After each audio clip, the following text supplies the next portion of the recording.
Okay, welcome to our part 7 of the video, rule of thirds and lead space. And what we're going to do is a pretty simple, very simple exercise, but it's a very powerful idea. So let's just go out to Google here, and you can look at mine or do it with yours.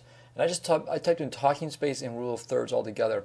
Now the rule of thirds is the idea that if in any image, and each time you have a screen or photograph or whatever, you can basically think of it as having imaginary tic-tac-toe board across it. I guess the best way to describe it. You can see these lines. And the rule of thirds idea tells you that the human sense of what looks good, what's pleasing, is humans tend to think that things that are at these crosshairs where these lines meet, right here and right here, where my mouse is, and here, are kind of like the sweet spots. Those are like where our eyes are automatically drawn to those moments, to those spots. And they're very dynamic, like, in other words, they're kind of like suggesting movement. And when you put things right in the center, like this picture of this guy, that tends to be more boring and dull. So you can see, like with a skateboarder, they used the rule of thirds. And when they took this picture, they gave us a lot of empty space here. They put him right at the thirds line. They put right where the action's at, right up there. And of course, the reason they put him on the right-hand side is because he's jumping into the left. And that's the whole concept of lead space or talking space.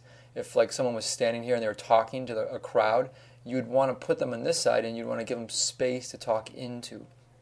And you do that with photography, and of course you do that with video. This is a great shot here of a kid walking, and since he's walking to the right, we put him on the third line on the left to give him that space to walk into and use that rule of thirds. So here's a couple more examples. This is a kind of nice one. An amateur taking this picture, maybe put this guy right dead in the middle. But they kind of put him off a little bit. He's kind of looking a little bit to the right, and it just makes that picture look a little more interesting.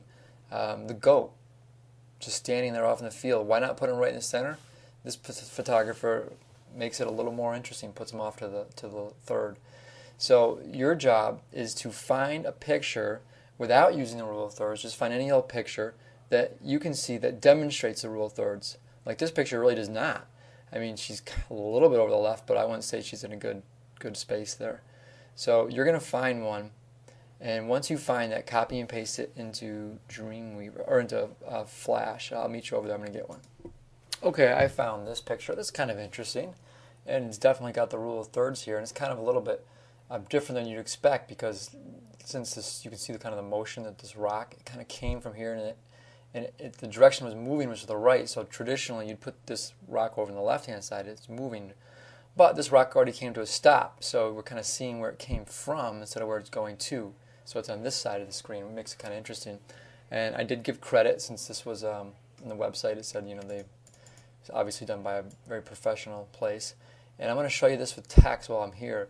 You can change the kerning, I think they call this, or the letter spacing, by shifting this thing. So like you can put, the smaller you put it is the less space you put between letters. So you can play around a little bit with that. I think that kind of looks nice. So what you're going to do for this is just real simple. You're going to draw the rule of third grids on here yourself using the line tool, and I'm going to draw it with nice red. So I can't see my red. Oh, there it is. Or maybe blue. And I'm going to just estimate it, basically. Perfect. So a simple little exercise, drawing the rule of thirds right over it, and show that basically you understand the concept of the rule of thirds. And you can draw a simple little grid over the top of a picture. And that's it for this one, for rule of thirds and talking or leading space. But keep that in mind as you start to do your animations and you pick your pictures and put them in here. It's a very, very simple rule, but a lot of amateurs don't know about it and don't use it. So you should.